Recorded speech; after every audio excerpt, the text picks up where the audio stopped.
we let our bathtub go too long. It had rust in it, it had deep pitting in it, there were chips. I, quite frankly, thought it was unrepairable. Total Coatings is a family-owned and operated bathtub and shower refinishing company. We've been around since 2006, but we use a exclusive non-toxic porcelain coating that was developed over 60 years ago by a franchise in California. So the product is very well established. We refinish bathtubs, showers, wall tile, countertops, and even sinks. Customers want to know what makes our product different, and that's, of course, the exclusive non-toxic porcelain. We also don't acid etch the surface, so you don't have to leave your home because of noxious fumes. I was completely and utterly shocked. It looked like a brand new bathtub. I would recommend Total Coatings to anybody.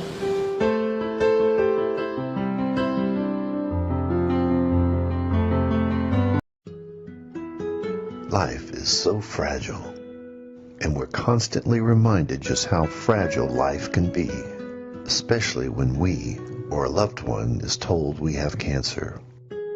Cancer survivor myself, I can tell you, we still feel very alone in this journey.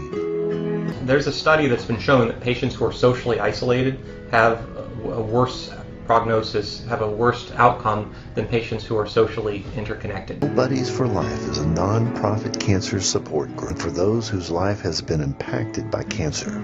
Humor, hope, heart, and hugs. Humor, hope, heart, hugs, and a whole lot of love.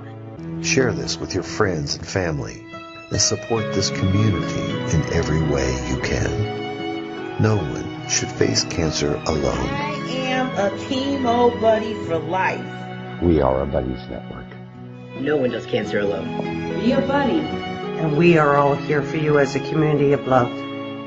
We are chemo buddies for life. And if you've heard 3 words, you have cancer, for yourself or someone else, you belong with us at Chemo Buddies for Life. Healing through connections.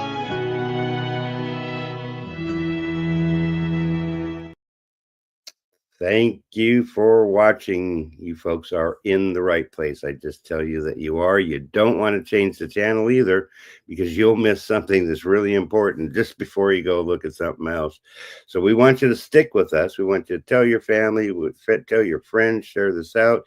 You could be watching on the live broadcast, or you could be catching this on a replay. Just do this at your convenience, and we appreciate the live viewers, of course. We are on Facebook, so we'll if we get some comments, we'll certainly bring those up, because we want to acknowledge our viewers and we want to acknowledge you. Because you know what? I can't do this in the end if I'm not reaching anybody.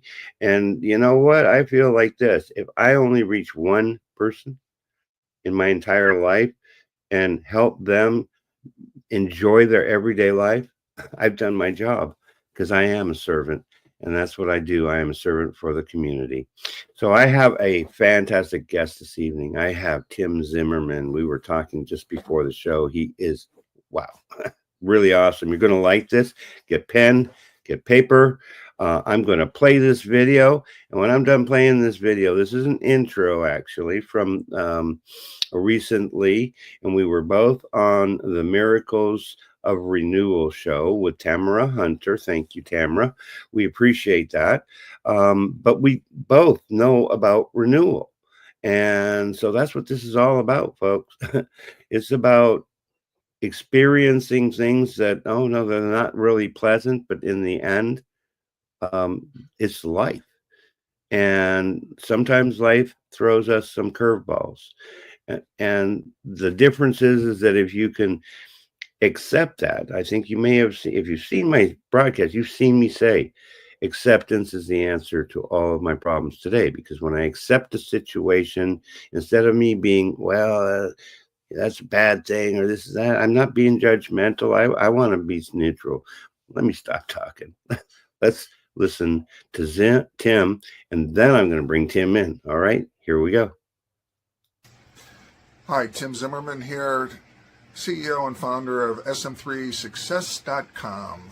For the last 45 years, I have sought, found, and practiced success techniques both modern and ancient, to be able to use to increase success in all aspects of your life, including mind control, controlling your own mind, controlling your own thoughts, controlling your own belief system. Remember, as you believe in your heart, it is done unto you. Well, I've found ways to overcome the negative belief systems that we have had implanted in us throughout childhood, not only for this life, but I've also developed ways to overcome in your soul consciousness negatives that you've accumulated in previous lives and past lives. So I look forward to working with you in this call. And one of the things that I thought was interesting was I came up with a Google definition of renewal, which states it's the state or process of being made spiritually new in the Holy Spirit. So that would be neat. That would be a miracle, wouldn't it? If we all could be renewed even more in the Holy Spirit and God. So I look forward to talking with you and having a discussion. Thanks so much. Beautiful, Tim. Thank you so very much. Thank you. Thanks for having me on. You are very welcome. I really appreciate the fact that you took time to be with us today. I'm excited for the viewers that happen to be watching you. You're so intelligent. I said that before we started. You've done a lot of studying, clearly. One of the things that you, correct me if I'm wrong, you are a Dale Carnegie leadership coach. Would that be correct? Well, that's my basic training was in the Dale Carnegie courses. I took a Dale Carnegie course, a sales course in salesmanship back in 1980. So I don't necessarily want to date myself, but that's when I started. Actually, before that, 78, 79, I started in the positive mental attitude field. I was an Amway person, and I didn't make any money in Amway, but they got me into reading all of the self-improvement books. So the Think and Grow Rich, Success Through a Positive Mental Attitude, all of those types of books. And then my first job was in marketing for a Fortune 500 company. And then I took a Dale Carnegie Sales Course, and they recruited me to take over for the Dale Carnegie Sales Course for all of Chicago.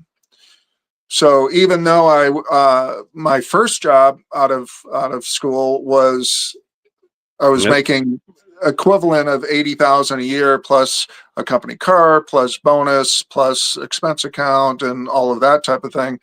I took a straight commission job with Dale Carnegie because I felt if I could master the techniques of the human relation and leadership, the salesmanship, the management seminar, customer relations, personnel development, and then teach other people or actually train other people on it, that I could pretty much do whatever I wanted to do in my life.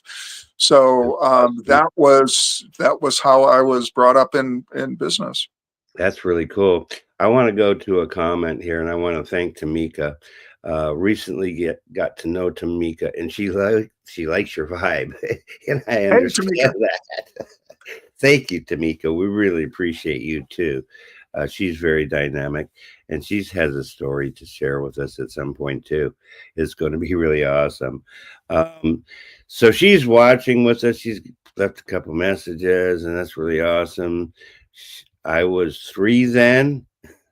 I'm not sure what that relates to, but positivity does matter. Don't you agree? Yes. Tim? Oh yeah. And that's, one of the things that, because of how I was brought up in a family of 9. I was number 6 of 9. I had 3 older brothers, 2 older sisters, 2 younger brothers, and a younger sister. And my father was an alcoholic. So when I grew up, basically, he was angry. So as I grew up, there was a lot of questions that I had, a lot of negative self-judgments, a lot of negative criticisms towards me from, the family. I got beat up all the time, not only from my brothers, but from the guys that hung out or, was around my sisters. And because of that, I really excelled in sports. And I basically kicked ass on the football field and wrestled and everything like that because I could take all my frustrations out. So I was captain of the football teams, the wrestling teams. I did 2 years of college ball. I went into the Marines and officer candidate school and all of that type of thing to basically prove that I was good enough, that I was smart enough, and I excelled in all of that. In the Marines, I kind of ranked myself a second in platoon. They don't really tell you how you rank, but I got straight A's in everything. And, in tactics, hand-to-hand combat, all of that type of thing. But I decided not to pursue that as a career because I didn't want to kill people for a living. So that's when I came back into doing the marketing with the media networks, and then the Dale Carnegie courses. And then that's what got me into the mind development. I don't know if you want me to tell kind of a funny story. Absolutely. Basically, I'm just going to do something really quick. I'll be right back here with you. Basically, in the Dale Carnegie courses, one day my manager was actually berating us because in doing cold calling and everything like that, he said, well, none of us had cold called the building that we were in. And this was in Chicago.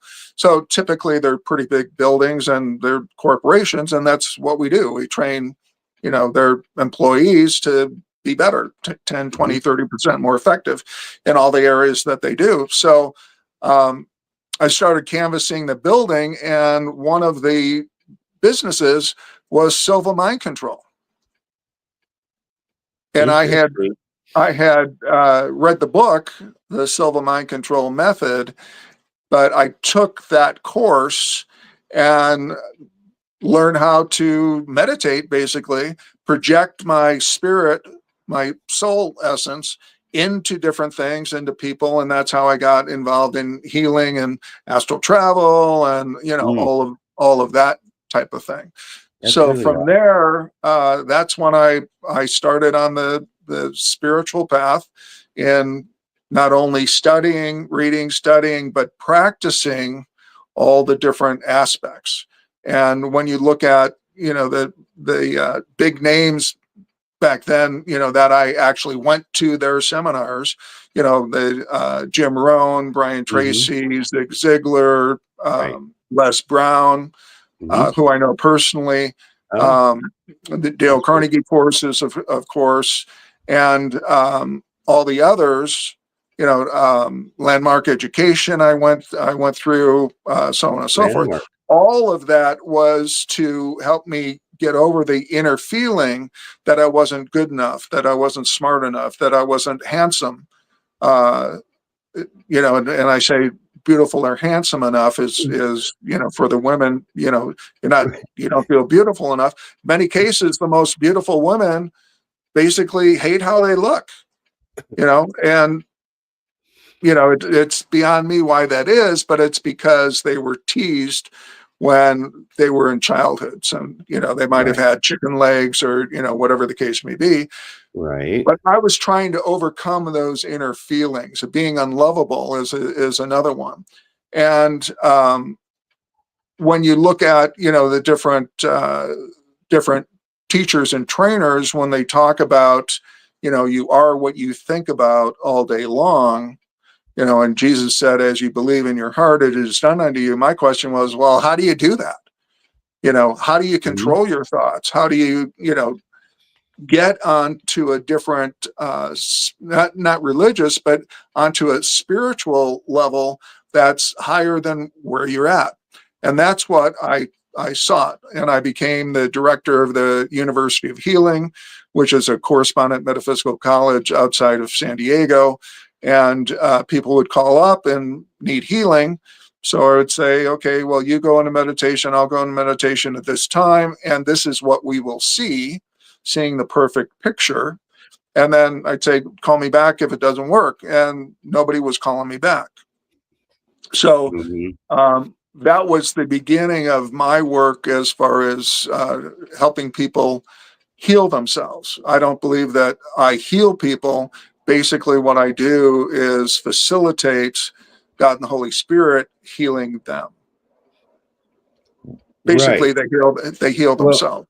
And it is about healing yourself, isn't it? It's about, see, I've always kind of known, and I think it was divine inspiration personally, that I knew that I wasn't applying it, because people know that I made a lot of mistakes in my times, but I feel that those mistakes were so that I could learn, and I could stop doing it over and over and over, expecting this different result, and it never came. And I finally, after all those years, I say, 40 years in the desert, like Moses, and I finally came out of it, and it's like, good. So I'm curious, did you then feel unworthy in the past because of the pressures that were put on you, and that's what you started to deal with? Well, actually, it wasn't from the pressures necessarily. It was how I was raised and the programming that happened. So, in a alcoholic family, basically, there's a lot of criticizing, putting people down. One of the things that I did, I felt that I was stupid, in school, even though in 8th grade, I was doing college algebra in 8th grade, but I still felt that I was stupid. It's kind of funny because in going through some of my paperwork from high school, I was on the honor roll, but I still felt stupid, because I was told I was stupid. Because so I was down, growing up, my sister right above me was 3 years older than me, and then 6 years, and then my other brothers were up to 10 years older than me. So that's who I was competing with all the time. So that's where for some people, I in doing what I call the Master Mind Cleanse protocol, I developed a mind cleanse that you can do yourself to help you overcome those feelings of, anger, fear, worry, anxiety, hopelessness, helplessness, that you're not good enough, smart enough, that you're not beautiful or handsome enough, or you're unlovable, all of those types of things. And what's funny is that I put one together for procrastination. But what I found was that I was procrastinating, putting together the mind cleanse for procrastination, right? So it was like a realization, and I also realized that the procrastination that I was going through was because whenever I would do things, it would be rejected and criticized from my family. And I love my family and everything like that, and at least I'm past all of that now because of all the work that I've done, right? But it was those things that I realized, and the other realization is that pretty much everyone is going through that. They've gone through that, and they're living their life based on that. And the belief systems, the negative belief systems, which creates the negative thoughts, which create negative words, which create negative decisions and negative actions. I call that the 5 laws of manifestation. Let's see if I can get in the camera. 5 laws of manifestation. That's what creates your life. And then we have this stuff going on in our life, and we say, why does this keep happening to me? Make a lot of money, make no money. Get into a business, everything's great, and then the rug gets pulled out from under you. Have a good relationship, and then after a year and a half, it's a disaster. Or it could be 3 years, 5 years, 7 years, Right. whatever it is for you. Right. So what I found was that we can actually talk about the patterns in our life and actually do what I call a timeline lifeline, where we can write the things down and actually realize the pattern. And if we go to the first time event that created the pattern and we remove that through, again, like the mastermind cleanse protocol, we remove that what I call a weed, right? Mm-hmm. The weed, the root cause event of that, what happens is that pattern stops happening. Right. And Now, it's really neat. Because I think I mentioned this, maybe it was before backstage, but did you feel that how do you feel that unworthiness figured into some of these feelings and determining what the root cause of the actions were? Was it unworthiness, do you think? Well, what happens is that when you have the negative self-judgments of not being good enough, not smart enough, not beautiful or handsome enough, and being unlovable, those are the basic four. What that does is that creates your personality. Okay, so and when you're young, right? Yeah, while you're growing up. So if you feel that you're not smart enough, what do you do? What does the ego do to overcome that feeling? Right. What does it do? So, it studies hard to become the smartest person in the room, right? Yeah. Sometimes the smart aleck, but that's my friend, and we're still friends. Right. It's not us personally; it's other people, right? But for instance, if you feel unlovable, in many cases, what you do, your behavior is that you want to seem lovable. That's where the givers are. They give to a fault, and then they feel resentment because the people that they give to don't appreciate it. Well, why don't they appreciate it? They don't appreciate it because they didn't ask for it in the first place. In some cases, that unlovability feeling actually becomes a sexual thing because you're trying to get people to love you. That's like the giving. You want people to love you, and We're forgetting, aren't we forgetting? Because that's what I tried to let people know, that we're forgetting. When you have a higher power, and I mean, there's all different kinds of sources, I guess, but for me, my one source is God, and we would tend, I think, to forget that God loves us no matter what. Will he allow us to make poor choices? Absolutely, because I did. And yet I still felt, well, I believed in God and was saved, and I thought, oh, everything's going to be okay. But I didn't live the way that Jesus showed us how to live. And I know that this is like difficult areas for some people because, everybody has different thoughts and different beliefs, right? Well, they might call God different things like universal consciousness or source or whatever the case may be. I prefer the word God because I prefer, like Jesus, to have a personal relationship. It's interesting because let me share this.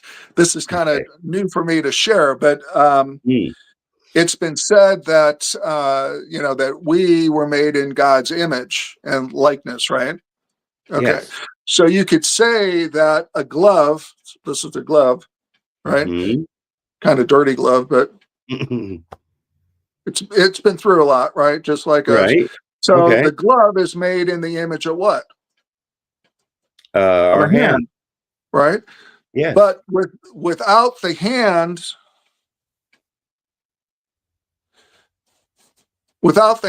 in the glove, it doesn't come alive, right? So Right. without God in us, it's been said, the kingdom of heaven is within. Mm-hmm. And also, if God is God, God is omnipresent, omnipotent, Mm-hmm. omniscient, all Mm-hmm. knowing, all powerful, everywhere present at once. Well, if God's Right. everywhere present at once, God is Yeah. emanating through you body, my body, the phone system and the video and, the airwaves and everything that we see and we don't see. So Mm-hmm. in that being the case, where is there a place that God is not? There's one There place. is. Where would that be? Um, I don't believe that there is a place, because I believe unless I'm missing something, and this is where you're going to educate me. That he's Let's go through it. Let's go that through it. he's So, yeah, if God is emanating through everything, if in there me, was a as me, and through me. right, Well said. every atom, action, organ, and function of your body is emanating God and the Holy Spirit, right? Yes. So, if that's the case, if God is God and God is emanating throughout everything, if there's a place called hell, is God emanating through that? That's a very good question. Would I say that, So yeah, I think it's a that yes God or no allowed that. answer. I think that God allowed that. Now, Well, if I God is don't. God and God is emanating through everything, if there is Yeah, a so hell, I think he is God is. emanating through that? Yes or no? I would say yes. Yes. Okay, I agree. Now, if there was an individual called Lucifer, if God is God and God is emanating through everything, is God emanating through Lucifer? Again, Yes. yes or no? Yes. Yes. Okay. And whether you call Lucifer, Satan, the devil, if God is God, God's emanating through all of that. So where's Yeah. the one place that God is not? I'll give you the answer. Okay. It's actually it's actually an illusion, but the answer would be in the mind of man. Because it's only man that could say, that person is the devil, or that person is evil, or that person is, whatever, even though it's an illusion, because we've been trained. And, I was part of the Roman Catholic Church. And I went through eight grades, was an altar boy, patrol boy, all of Yeah. those types of things, Yeah, captain me of too. the football team, so on and so forth. Yeah, me too. So Mhm. um, so when you look at that, we've been trained to feel that we're separate from God, Mhm. I right? think so. And we've Yes. been trained, to go to Jesus, to God, or go to the priest, to Jesus, to God, or priest to Mary, to Jesus, to God, so on and so forth, instead of going Mhm. direct. Well, what did Jesus Right. teach? Jesus taught, That go he direct. is God. Right? Well, he I was am the the, son now, why was Jesus able to say, I and the Father are one? because he was God in the form of a man. Because he realized what we're talking about is that if God is God, God's emanating throughout everything. So God was Mhm. emanating through him, right? So he could say, Right. I and the Father are one, but so are you. He didn't say he Right. was the only one, Right. and that's what Christ consciousness is really all about. And that's Okay. part of what I was seeking, was to, you could call it self-realization, right? You Mhm. can call it enlightenment, you can call it, a few different names, but it's when you know that you're one with God and you're one with everyone, and Mhm. everybody else is too, Mhm. then that changes your perspective a little bit. Yes, I think that's the part that I hadn't really, I guess, maybe thought about enough. But because yes, I did study in New Age, um, and I remember Pastor Duffy, and she said that the philosophy was something that you could use as a basis, and then you can build on that from there. But they believed in the Christ consciousness, not necessarily that Jesus, was here thing, but, and maybe I didn't allow myself enough to learn more than that, but I did take about a 3-month course with her. Right. But this isn't New Age. This is actually Old Age, because the yogis have been talking about this forever. I mean, Buddha, basically said all is mind. The Christ consciousness, Buddha consciousness, Krishna consciousness. And I've studied all of those religions and practiced them. I studied under 5 different yogic masters. I went through 5 Tibetan empowerments, 2 with the Dalai Lama. I went through with Bhagwan Sri Rajneesh, who's now called Osho, the Book of Secrets, which is the 112 Ways of Enlightenment. And I practiced those techniques. The 112 ways you can actually practice. It takes you about a year to go through it all. I opened my third eye as a result of it. I found, the passage that I think Jesus did in walking in the desert was one of those 112 yogic sutras. So, I've done more than most, both ancient and modern. And what's the reason for it? The reason is to come to the realization that you are a soul with a mind and a body to use to benefit yourself and the world. Number one. Mm-hmm. And as a soul, what are you? You're an ever living divine being. Right. Because I know that energy does not die. We are energy. We give off energy. Right. We can sense energy. It doesn't die. It just can change form. Right. So the worst thing that can happen. So when you realize it, it's interesting because many stories of yogis attaining enlightenment. Mm-hmm. In the story, they say that when they have that realization, they laugh. Why would they laugh? Well, they laugh because they've always been one with God. They didn't realize it. And that's where the self-realization comes in. And those are some of the things that I actually train people in and teach, so they can realize it for themselves, because it's not just me. It's, it's everyone, basically.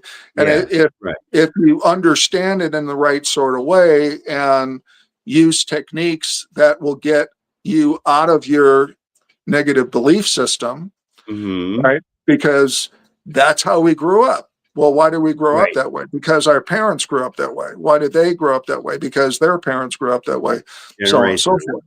And then you have generational, patterns, generational curses, all of those different types of things. But the realization is that if you are a soul with a mind and a body to use to benefit yourself and the world, and you're a divine, ever-living soul, in other words, you can't die. As a soul, you can't die. Right? What happens when your physical body dies? Do you go on? Well, yes. You go on, right? That's what reincarnation is all about, absolutely. Right? Okay, and that was one of my questions. Right, and it's funny to me because some of my Christian or Catholic friends say, well, I don't believe in reincarnation. Well, the church actually taught reincarnation until like 561 or, whatever it was. But Jesus believed in reincarnation because he said he's coming back, right? That's the second coming. And I actually believe the second coming isn't so much Jesus coming back as much as each of us individually realizing, again, that we're one with God, because God is already one with us. We don't have to do anything. We just have to realize the truth of that and then use it. And that comes back to the right useness, right? Seek first the kingdom Right. of heaven and its righteousness or right useness. Well, how do you use that correctly? First thing you have to do is you have to let go of the negative programming and then reprogram, your mind and your consciousness. Not only your individual consciousness in this lifetime, but your past life's consciousness. And I have a program that actually does that. I call it the Quantum Soul Mind Cleanse, where we can actually, within 3 hours, remove all negatives that have happened to an individual entity throughout all of their past lives, however many those are. And get this, we can remove the negatives from future lives. And we found that there can be negatives in future lives that are negatively affecting the current life. Wow. And that's the work that I do. I just tell you, this is just like so powerful. I love it. It really is. Yeah, because what can you do? So let's say, you're one with God, you are a soul and you can't die. What do you want to do? And then let's wipe the slate clean so you don't have any negative karma or negative patterns or negative curses or negative, we deal with negative forces, entities, and energies and all of that type of stuff. Right. There could be mind fractures, soul fractures, heart fractures, all of these different types of things that you don't know about because they're in your unconscious, subconscious, and really in your soul consciousness. So when we clean all of those things up and get rid of them, what can you do? Pretty much whatever you want to do, right? Without the burden of all of those other things. Yes. That's like I said, so powerful. And clearly I'm learning so much more than I did. But for me to learn, I have to be willing first, right? Right. Well, we wouldn't be having this conversation if you weren't willing. That's right. And that's why Right. I'm so blessed. This is really super powerful. I can't wait to do some clips and put them out for you folks. I mean, it's just really good. Okay. Because back when we did the podcast with Tamara, I didn't talk about all of that stuff. No, you did not. No, we did not. I just leave it at that. Yeah. But you still wanted me on the program so I could talk about this. Yeah, I definitely wanted to talk about this. I mean, we've got a lot of similarities. It sounds like our childhoods were somewhat similar. I was not a sports star. I mean, I was a baseball player, and I was actually a pretty good baseball player. But I think I was blessed. I know that I'm grateful to my parents for teaching me that there is a God, that there is, Jesus, and that he loves us. And then I came through the, Catholic learning process. And then I opened my mind up to other types of things. But I think for myself, and this is where I'm trying to get to, is I'm trying to get to that neutral point of not being affected, not so much being affected, but being reactionary versus being, I'm trying to think of the right word. I don't want to be reactionary. I want to accept what people say and learn from what they say and let them know that that's okay, even if I don't believe what they believe together. And that's, I think, the important factor is that so many people know that we are all connected as one. And so, but we have to put these words to it. Right. I mean, you made me think so many different things. I want to talk so much about. Well, the difficulty is that, I think you know enough psychology to know that, if your conscious mind comes in conflict with your unconscious or subconscious mind, as far as beliefs go or thoughts go, which one wins? The It's one your that unconscious and subconscious. the subconscious is going to win because that's the tape Right. player that we did. So my Exactly. this. So unless you go into the unconscious and subconscious and remove those root causes, those weeds in the unconscious subconscious, it's going to be the same. You're going to be fighting all the time because consciously you want it to change, but it's not going to change because the root causes are still there. So that's what we do in the SM3success.com training is, one of the first things is, how to control your thoughts. And I have a program that actually helps people do that. And there's a profound understanding that happens with actually it's a free training, the Watch Your Thoughts program, parts 1, 2, and 3. But, in understanding that and then being able to go into your unconscious, subconscious and remove the different negatives like anger at your father, anger at your mother, any type of bad experiences. I've worked with individuals, both male and female, that have been raped at a young age. And does that affect people? Well, of course it does. Or they've had other bad experiences. And again, it comes down to what was the cause, the first cause of the feeling of not being good enough or being unlovable or, not being smart or, not being beautiful or handsome. And people can go back and they, I ask that question and they go, yeah, when I was 5 years old, one client was 4 or 5 years old and she got all dressed up. Her mother dressed her up in an Easter dress, the pinkish kind of dress, all pretty with the socks and the shoes and all of that. And she went to show her father, and her father had her baby sister in his lap. And her father goes, "No, honey, you're too big." And she broke down crying, went into the closet and had a conniption fit for an hour, whatever the case may be. And guess what she is now? She's big. Right. And, she has a problem with compliments, a problem with feeling pretty. She's a very beautiful woman. And, she has rightfully so, she has a problem with that. So until those are removed, and then we actually remove them and replace them with what you want to have happen or what you want it to be, that you are smart enough, beautiful enough, all of those types of things. We all have it within ourselves to achieve greatness. I believe this.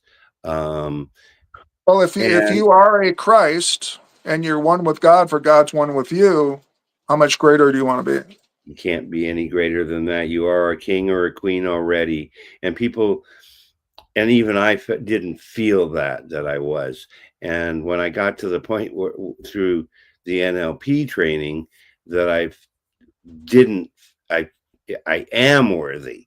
It's not that I wasn't worthy. I thought I wasn't worthy because, of course, I never met up to people's expectations. But my good friend taught me about expectations.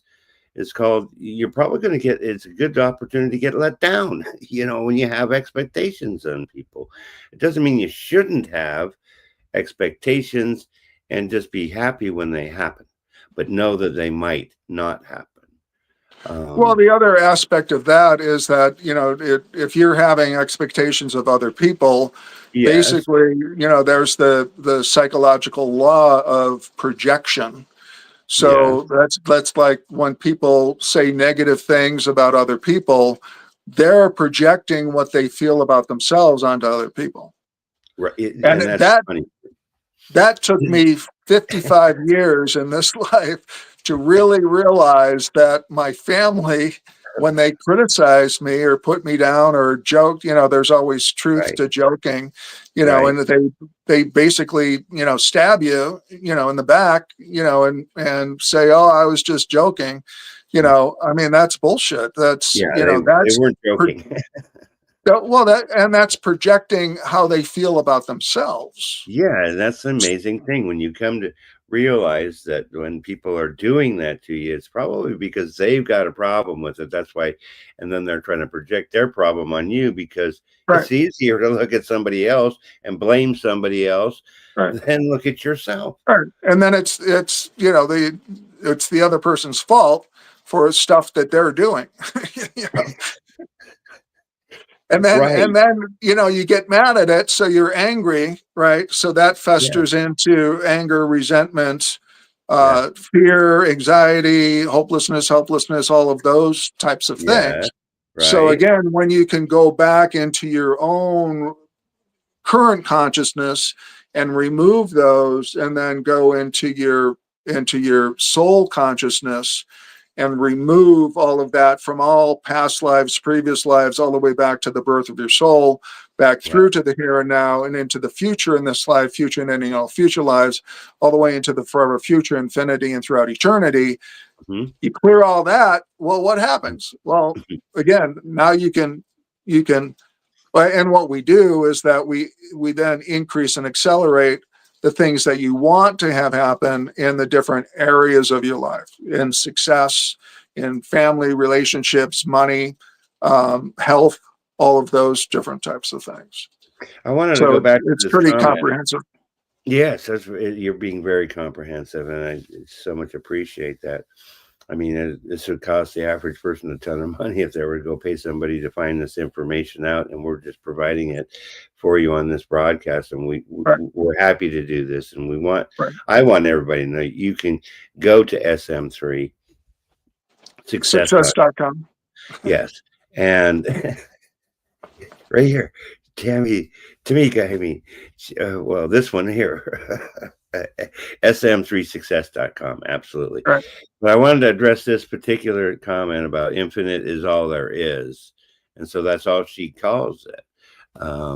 And she's crying. I got my glasses on. I still can't read that. What does that say? It says infinite is all there is, so I call it that. And she's got a crown, and takes levels of knowing the self journey through and truly accept that it's not against the flesh and the blood. Okay.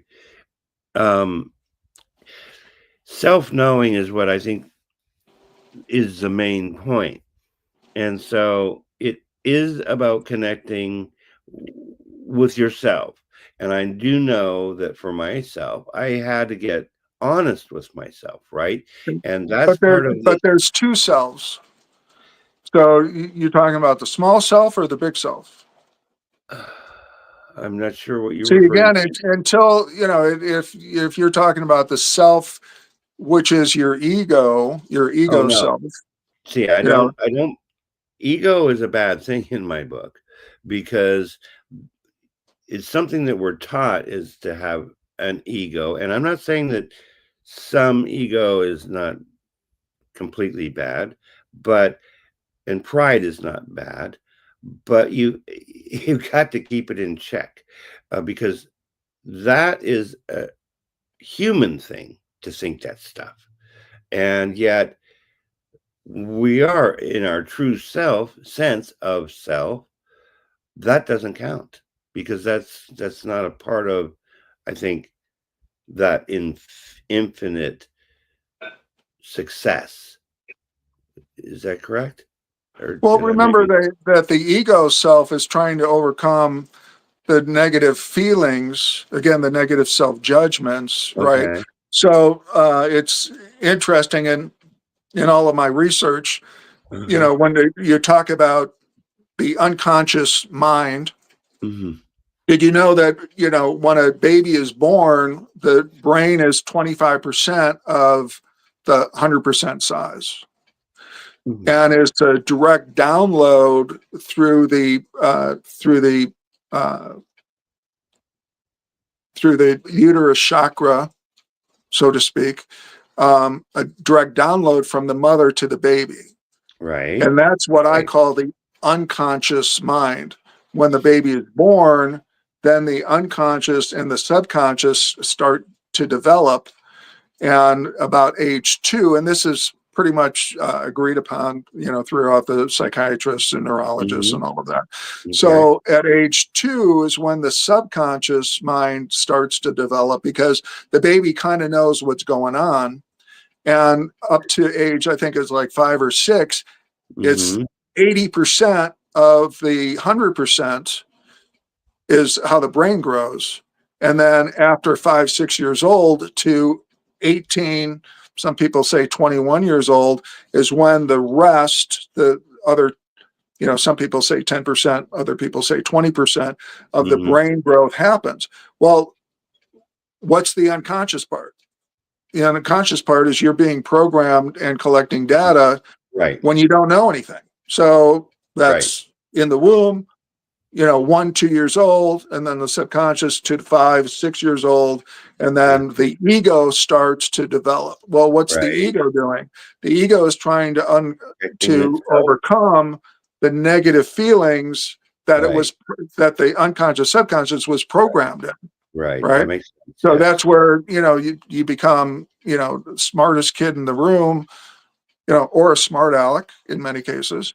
You become seeking, you feel you're not beautiful enough. So that's where a lot of guys and gals, more women, I think, want to dress beautifully, want to have, the makeup on, want to start having procedures, to change their looks, because they could be beautiful to everyone else, but to themselves, they're ugly.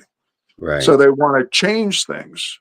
Because they have the feeling of not being beautiful enough or good enough or being unlovable, all of those types of things. So that's where, again, I make the distinction that, when we look at that, there's a delineation between the unconscious, subconscious, and what's in it, what was programmed in this life, but then past lives, previous lives, because in going through all of that and going through all the wars and going through all the generational patterns and so on and so forth, there could be a lot of things, especially, poverty,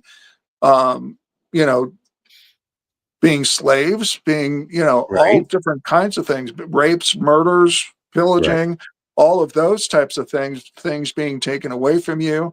All of those are part of your makeup, part of your consciousness, let's say. So again, if we can go back and neutralize all of that and accentuate the success stuff, then hopefully our lives will get better, not only this lives, but future lives. That's the timeline. Do you refer to it as the timeline therapy, or the regression therapy, but you're looking for the root? What was the problem, or what was the event? See, I don't do that. I've never gone through. I don't really know. When you say timeline therapy, that's different than the timeline lifeline that I go through with clients. Even regression, basically, as far as hypnotherapy, I was exposed to it. I know how to do it. I know how to do, especially self-hypnosis is what I practice for myself, and then I teach my clients to do it themselves. Because I was told that you got to be very careful with that. So I don't use NLP, even though I've been exposed to it. I know how it works. I don't use it because I don't want other people to think that I'm using NLP on them to get them to do something that might not be beneficial. And hypnosis is the same thing. And in hypnosis, sometimes it takes 2 to 5 hours to get somebody under, and then you go to the first time event that whatever the lifetime was that created the problem, you fix the problem, and then you say, okay, see me next week, or see me in 3 days, whatever the case may be. Now what we can do is within 3 hours we can remove it all. and awesome. and replace it with the polar opposite positive, basically. You've done so much different studying, and that's what's so awesome. But was some of that with the landmark form? No. Actually, Okay. this is proprietary stuff. Proprietary. Okay. So, for Yeah, instance, a master mind cleanse came to me and through me through spirits to Okay. help me overcome my. Divine. It was actually 14 years of chronic pain due Yeah. to 2 car accidents and 8 surgeries in 8 years. The Right. surgeries were considered failed surgeries. And I was in so much pain, I was up to 300 milligrams of OxyContin a day, plus 10 325 Percocet, plus 4 Somas, plus Xanax, sleep meds, and wake med. And when that protocol came through me, I used it for 3 full days. And at the end of the 3rd day, I was totally out of pain. And then I started using that for my success students. I put it together in a way that I could train them to do it. They started using it and their success went stratosphere.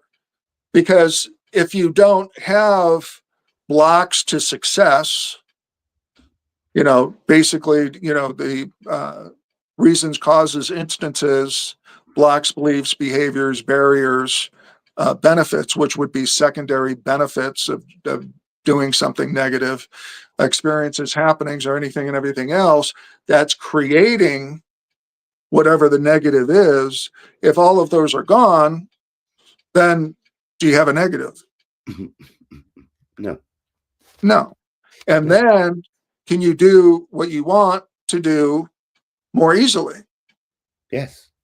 Quicker, faster, easier, right? Yes. And that's what happened to these success students.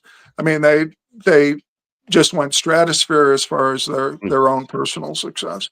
One client of mine made over 365,000 in 6 months. Wow.